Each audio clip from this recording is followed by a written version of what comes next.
பாலை பார்த்துக்க சொன்னால் தரமாக பொங்க விட்டேன். ஒரு கவ் அதாவது ஒரு ஒரு மாடு. வணக்கம் guys, improving my compound living சீரீஸில் இது நாள் 2. காலையிலேயே நம்ம அனில் நண்பர் தான் நம்மளை எழுப்பி விட்டார். எந்திரிச்ச உடனே வாழ்க்கையே தொலைச்ச மாதிரி 10 செகண்ட் நின்றுட்டு அப்படியே 1/2 லிட்டர் தண்ணியை குடிக்க ஆரம்பிச்சிட்டேன். வழக்கம் போல் காஃபியை குடிச்சிட்டு 3 ஆஃப் பாயிலை வாயில் தள்ளிட்டேன். சரின்னு சட்டை பேண்ட்டை போட்டு காலேஜுக்கு ரெடி ஆகிட்டேன்.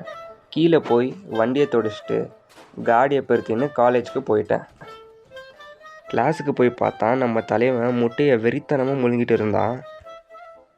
ஒரு வழியாக காலேஜை முடிச்சுட்டு வண்டியை எடுத்துன்னு வீட்டுக்கு போக ஆரம்பிச்சிட்டேன். வீட்டுக்கு போய் சிக்கனை சமைச்சிட்டு ஒரு ஈவினிங் அப்படி பாலை பொங்க வச்சேன். அவ்வளோதான், தரமாக சம்பவத்தை செஞ்சு முடிச்சிட்டேன். பொறுமையாக காஃபியை குடிச்சிட்டு ஒர்க் அவுட் பண்ணலான்னு ஸ்டார்ட் பண்ணேன். Pseudo pushup 3 set, normal pushup 3 set, அப்படியே கோர் ஸ்ட்ரென்த் பண்ணுறதுக்காக அதை ஒரு 30 செகண்ட்ஸ் பண்ணி முடிச்சிட்டேன்.